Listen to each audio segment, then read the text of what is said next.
그럼 여러분이 생각하시기에 가장 위험한 마약은 뭐라고 생각하세요?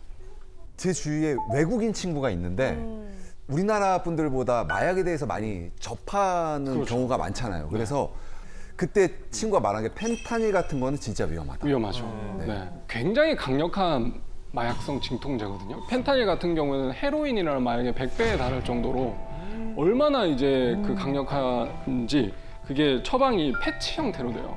그래서 아플 때마다 뭐 허리 쪽이나 뭐 이런 데다 붙이는 거거든요. 아주 작은 패치를. 그 피부를 통해서 서서히 흡수되게 할 정도로 강력한 마약인데 이제 그 펜타닐 이제 사용하는 친구들은 그걸 이제 가늘게 잘라서 불에 태워서 발생하는 연기를 이제 흡입하는 방식으로 투약을 하게 됩니다. 이게 한때 한국에서 이제 미국에서 유학한 그런 20대 래퍼들 사이에서 유행처럼 번졌고 래퍼를 꿈꾸는 그런 20대 청소년들 사이에서 이제 더 청년들 사이에서 문제가 됐었죠. 음원 막 수십 개 낼 정도로 유명한 래퍼인데 이제 제가 검사실에서 조사를 한번 해봤었는데 주변에서 이렇게 안 하는 사람이 없으니까 이게 죄의식 없이 이렇게 투약을 했다고 하는데 근데 이게 특징이 펜타닐은 이게 커뮤니티가 형성돼 있다 보니까 주변에 이렇게 나눠줘요. 그래서 그 사람한테 공짜로 친구들한테 나눠주거나 아니면 공짜로 줬다가 뭐 고마우니까 돈을 받았어요. 그러면 이게 펜타닐, 뭐 수수나 매매, 판매 범행으로 처벌될 수가 있는데 이 판매 범행이 마약류 관리에 관한 법률에 따라서 무기징역 또는 징역 5년 이상의 처벌에 그 법정형이 규정돼 있어서 벌금형이 없어요. 어떻게 보면 사형 빼고는 살인죄랑 이제 법정형이 똑같은 건데 그 정도로 중하게 처벌받기 때문에 주변 사람한테 나눠주는 것도 굉장히 경계를 하셔야 됩니다. 이 펜타닐 수사를 하다 보면 이게 그 사람들 커뮤니티 내에서는 잘 뚫리는 병원이 있는 거예요. 그래서 얘들아 이 병원 가면 이거 묻지도 않고 따지도 않고 그냥 처방해 주니까 그 병원 가. 그래서 그 의사분한테 면을 트고 심지어 이제 전화로 선생님 그때 저 그 처방받았던 환자인데 처방전 택배로 혹시 받을 수 있을까요? 해서 택배로 보내주기도 하고 그래서 그런 의사분들도 수사 대상에 올라서 처벌될 수도 있다는 거 그런 것도 굉장히 이 펜타닐의 특징입니다. 이 펜타닐 뭐 투약해서 중독되는 것도 위험하지만 주변 사람한테 나눠주는 것도 굉장히 경계를 하셔야 됩니다. 그리고 마약류 통합관리 시스템이라는 그런 단속 시스템이 있거든요. 이게 뭐냐면 병원에서 이제 의사분들이 그 진통 목적으로 이제 향정신성 의약품, 뭐 프로포폴 같은 거를 이제 처방하고 그 사용량과 재고량을 거의 뭐 실시간으로 이렇게 마약류 통합관리 시스템에다가 기재를 잘 해야 됩니다. 그러면 그 시작처에서 그 자료를 이제 모니터링을 하거든요. 그래서 그 배우 사건 같은 경우에도 누군가 이름을 딱 특정해가지고 조사한 게 아니라 어떤 사람이 병원을 단기간에 여러 군데 이제 옮기면서 이제 투약을 하는 패턴이 발견이 되니까 이제 식약처에서 수사기관에 수사 의뢰를 한 겁니다. 이거 약간 좀 마약류 통합관리 시스템이 굉장히 잘 되어 있습니다. 실제로 제가 수사했던 사례 중에 이 졸피뎀에 좀 중독된 분들이 있어요. 졸피뎀이 뭐냐면 수면제인데 이것도 이제 향정신성 의약품이거든요. 졸피뎀을 이제 하나를 먹으면 바로 잠이 드는데 이분은 이제 그 내성이 생겨가지고 한 번에 뭐 6, 7알을 뭐 먹어야 이제 잠이 들 정도로 중독이 됐던 거예요. 근데 병원에서 어쨌든 처방받아서 사야 되는데 그게 마약류 관리 시스템상 이 사람이 직전에 언제 어디서 어느 병원에서 몇 알을 처방받았는지 알 수가 있으니까 처방을 안 해주는 거예요. 그러니까 주변의 지인의 어떤 주민등록번호 이런 걸 도용을 해가지고 졸피뎀을 이제 처방을 받았던 거예요.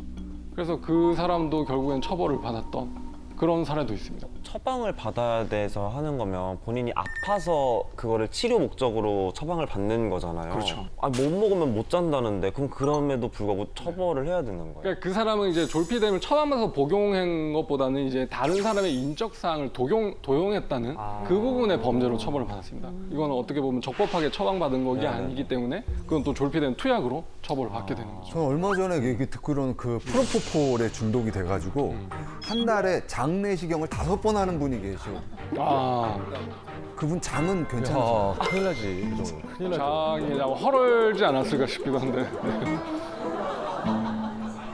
대마 수산 얘기를 좀 해볼까 합니다. 대마는 이제 화학 공정을 따로 거치지 않고 물 주고 뭐 온도만 맞추면 재배가 되니까 실제로 이제 재배하는 그런 사범들은 많이 잡혀오거든요. 실제 사례 중에는 군대 내에도 지금 어떻게 그럴 수가 있어? 한 부사관은 비오큐라고 하는 그 숙소에 대마 재배 시설을 마련해가지고 뭐 이렇게 만나다가 그거를 이제 재배해서 피우다가 이제 적발이 돼가지고 군사법원에서 징역 2년에 집행유예 4년을 선고받은 그런 일이 있었어요. 우리나라에서 말하는 네, 거죠? 현직 구사관이 그랬다고 합니다. 그래서 이분은 심지어 이제 대마를 갈아가지고 버터랑 섞어서 대마 버터를 만들어서 복용을 했다고 할 정도로 정말로 충격적인 사건이었습니다.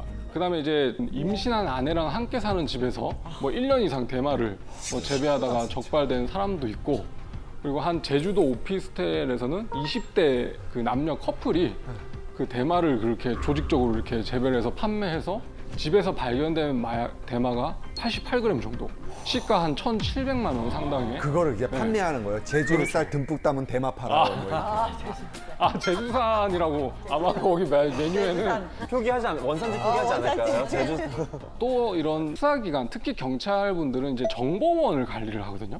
그래서 이제 마약 그렇게 이제 판매하는 사람들을 좀 알고 있는 정보원들과 이제 긴밀하게 협력해서 그 사람들한테 어떤 정보를 취득해서 수사를 하는 경우가 있는데, 우리 한국에도 이게 외국인 그런 밀집 지역들이 좀 있어요. 그래서 한번 해볼 수 있다, 수사해볼 수 있다라고 하니까 이제 경찰관이 수사 자금을 주면서 마약 사와라, 이렇게 해서 그 사람한테 마약을 사와서 이제 단속이 됐어요. 그래서 주거지 압수수색을 해보니까 이거 나름 또 기업형이에요. 그 여자친구 집을 이제 같이 동거를 하면서 방 하나 전체를 이제 온실처럼.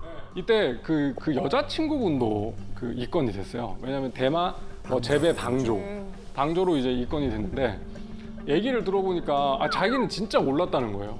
대마는 이제 특유의 냄새가 나기 때문에 같은 방에 있으면 당연히 알 것 같아서 믿지 않았는데, 소변 모발 검사를 해보니까 전부 음성이 나온 거예요. 그러니까 대마를 취급하는 사람이 아니고 여자친구한테는 진짜 한 대도 안 줬나 보다. 그렇죠. 네. 하나도 안 자기 줬 사람은 또 아낀 게 아닌가 싶기도 한데, 그래서 물어놓고 여자친구가 뭐냐고 물어보면 아무것도 아니라고. 그렇게 해가지고 계속 정말 몰랐을까요? 근데 기소는 못했습니다. 소변 모발에서 대마가 안 나오니까 그렇게 종결됐던 기억이 있습니다. 또 이런 그 제보되는 게 어린이집에서 대마를 어린이집에서 대마를 재배하고 그게 남으니까 그 판매까지 한 사람이 잡혔어요. 잡고 보니까 어린이집 원장 아들이더라고요. 왜 그래? 최악이다 진짜. 그 사람이 어린이집 2층 화분에다가 그 대마를 이렇게 키워가지고 다른 사람들 판매하다가 이제 적발이 됐어요. 와. 수사를 하다 보면 되게 안타까운 사건도 있는데, 이분은 이제 집을 이제 압수수색을 해보니까 굉장히 특이한 게 압수된 대마의 양은 상당히 소량인데 무슨 환풍기가 진짜 거의 뭐 이 정도 되는 환풍기를 그 8평 남짓한 오피스텔에 설치를 해놨더라고요. 이거는 좀 상습적으로 판매하는 사람인 것 같다라고 의심이 들어가지고 추궁을 했더니 물론 뭐 증거 없는 상황에서 그렇게 자백을 하지는 않죠. 그래서 그 사람이 결국 그 인정하는 뭐 2-3건의 판매만 이제 그 기소를 해서 처벌을 했고 잊어버렸어요, 저는. 어느 날 한 2달 있다가 진정서가 하나 제 앞으로 이제 배달이 됐어요. 그 친구더라고요. 이 사람이 뭐 지방에 어디 뭐 산속에 대마 밭을 이제 조성해가지고 조직적으로 서울로 가져와서 이제 판매하는 사람이니까 수사가 필요하다는 거예요. 그래서 제가 범죄 경력 조회를 해보니까 한 2주 전에 사망을 했더라고요. 그래서 변사체 검식 기록을 받아보니까 이제 자살을 했던데, 그 생각하면서 좀 여러 가지 생각이 들었던 게, 그래서 그 진정이 아마 사실일 것 같다라는 저는 생각이 들었어요. 그래서 범죄 사실이 커질 것 같으니까 그 죽음을 선택하지 않았나라는 생각이 들었는데, 그만큼 어떻게 보면 제가 좀 더 그 열의를 가지고 아마 수사를 했더라면 혹시 그 친구의 인생이 좀 더 바뀌지 않았을까라는 그런 안타까운 수사도 있었습니다. 제가 듣기로는 그 대마 자체로는 엄청나게 위험하고 막 중독성 있고 이거보다는 그 첫 발을 들이는 계기가 되는 거기 때문에 대마가 조심해야 된다고 얘기를 하더라고요. 너무 접하기 쉬우니까. 실제로 수사 때 만나보면 필로폰만 하는 사람은 또 잘 없어요. 필로폰 하는 사람이 대마하고 대마하는 사람이 필로폰을 할 정도로 이게 연관관계가 있다 보니까 아직까지는 그 대마를 합법화하기는 상당히 좀 어려운 상황인 것 같습니다. 뭐 사실은 우리 인간이 적응하잖아요. 적응하는데 처음에 느꼈던 쾌감이 이제 평온한 상태 혹은 보통 보편적인 상태가 돼버리니까 다음에 더 센 거 필요한 건 당연하죠. 맞습니다. 그래서 뭐 상위의 마약을 이제 갈구하는 거 플러스 이제 다른 어떤 더 중한 범죄로 이어질 수 있는 가능성이 있다는 거죠. 뭐 실무에서는 돈이 없다라고 하면 뭐 성관계를 대가로 여자분한테 필로폰 같은 걸 무상으로 제공하기도 하고 이런 것들이 굉장히 많습니다. 실제로 또 필로폰 투약자들이 그 여자분, 성관계할 여자분들을 찾는 그런 또 어플리케이션이 또 특정이 돼 있어요. 거기 들어가 보면 뭐 거의 뭐 필로폰 있는데 같이 할 사람 모집하는 글이 대부분 이를 정도로 거기서 이제 무상으로 이제 필로폰을 투약하기 위해서 자기 어떤 성을 제공하는 그런 사례도 굉장히 흔합니다. 여러분들 혹시 그 마약 수사기관에서 마약 단속하는 거 한번 직접 보신 적 있으세요? 저는 친한 동생이 오피스텔에 살고 있었는데 바로 여포에 계속 하루 종일 24시간 그 EDM 같은 노래소리가 바로 우리 집에서 트는 것처럼 너무 크게 들려서 몇 번 이제 주민신고를 몇 번 이제 했었었나 봐요. 그 근처에서. 근데 어느 날 어떤 아주머니가 문을 막 그 집 문을 두드리면서 내 딸이 지금 여기 들어갔는데 여기 안에서 지금 마약하고 있다고. 여기 지금 마약 소굴이라고 그러시더래요. 그래서 이제 경찰분들이 오시면 이제 문을 열고 들어가겠지 했대요. 근데 경찰분들이 오셔도 이게 문을 부시고 들어갈 수 없다고 하더라고요. 그렇죠. 그 현장 압수수색 현장을 가보면 문 정말 안 열어줍니다. 그래서 그 보통 이제 많이 하는 그 방법이 가스 검침원이나 이제 택배 아니면 차 좀 빼주세요. 그 사전에 이제 그 사람 차량 조회를 해서 제가 한번 갔는데 수사관들이랑 같이 가봤는데 이제 뭐 차 좀 빼주세요 하고 문을 열어달라고 해서 문을 열었어요. 근데 문을 딱 여는 순간 여러 사람이 있으니까 딱 경찰이고 직감하고 문을 바로 닫았어요. 귀를 대고 이렇게 해보니까 화장실에서 막 물 내려가는 소리가 막 들리는데 예, 그래서 아마 약들을 버리지 않았을까. 근데 한 30분 후에 스스로 이제 문을 열어서 압수수색을 해보니까 정말 마약류가 하나도 발견 안 됐던 적도 있습니다. 네. 얼마 전에 저는 뉴스 보니까 그 보일러 안에다가 마약을 가득 실어가지고 한국으로 가져왔더라고요. 어떤 분이. 네. 근데 이제 단속 하시는 분들이 미리 캐치를 하고 그거를 이제 택배 요원 그 택배 하시는 분들로 분장을 해서 그렇죠. 이제 택배 왔습니다 하니까 너무 신나게 이렇게 뛰어나와가지고 또 왔다. 네. 마약 왔다 이렇게 해갖고 잡히는 장면이 뉴스에서 나왔었거든요. 맞습니다. 와 네. 이렇게 잡는 거구나 그런 생각을 했어요. 그래서 그 마약 사범들이 적발되는 것 중에 가장 이제 높은 비율을 차지하는 게 바로 제보입니다. 제보, 신고. 이게 누군가 투약자가 잡히면 자기한테 이제 물 준 사람들, 그러니까 필로폰 준 사람들을 이제 불고 이제 내리는 그런 걸 하면 이제 공적을 쌓는다라는 표현을 하거든요. 공적 세운다라는 표현을 쓰는데 왜 그러냐면 그 누군가 그 판매한 사람을 이제 불게 되면 쟤 배신자다. 쟤한테 마약 주면 쟤 금방 불어버린 사람이니까 마약 주지 말라. 사실 투약자들이 잡히면 잘 또 내려놓습니다. 왜냐하면 그 순간에는 진심이거든요.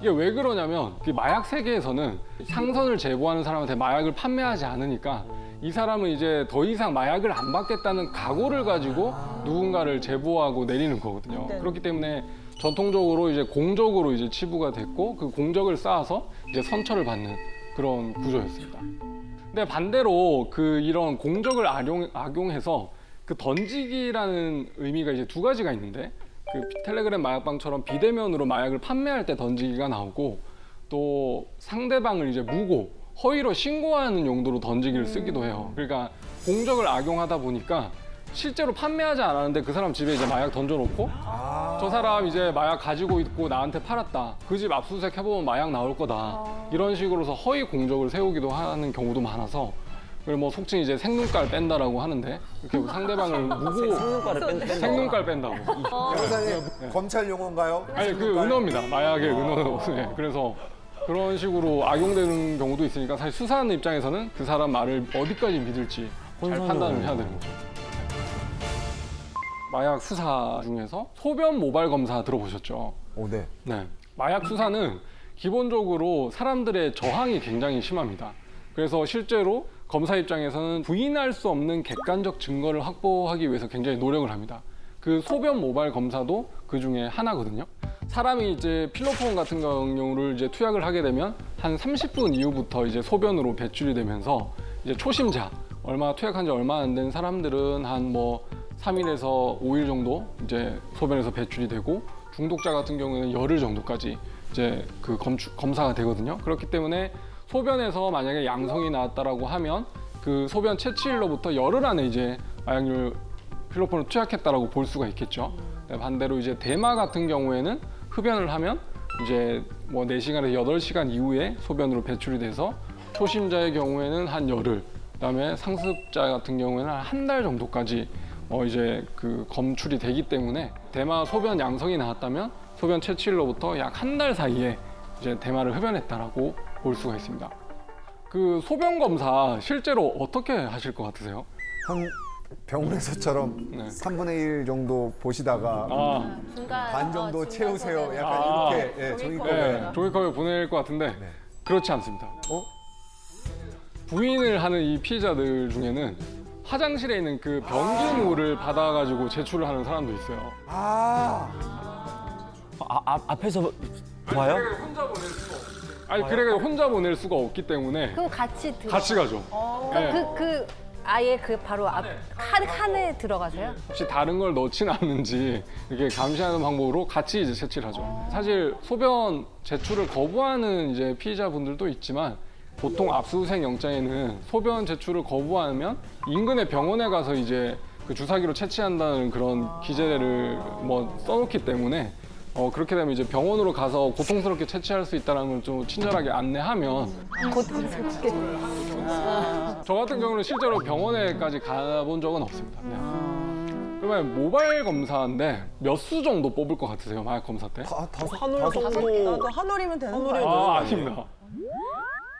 그게 100수에서 300수 정도까지 뽑아요. 300수 정도까지 뽑아요. 그 정도 머리를 네. 그렇게 할 네. 쥐어 뜯는 거 아니에요? 그 정도면 땜통 아닌가요? 땜통. 그래서 이게 정말로 마음이 아픈데 그리고 막 그분이 머리숱이 더구나 잘 없는 분이면 그거를 100수에서 그러니까 마약 검사하는 종류에 따라서 또 달라요.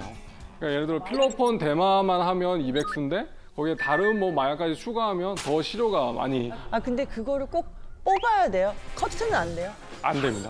뭐 없는 분들도 계시잖아요. 그러면 겨로 해결을 하는. 겨나 뭐 겨털이나 그런 음모나 그다음에 손도 눈썹 야, 겨 100개는 너무 힘든데. 아. 뽑는데 와.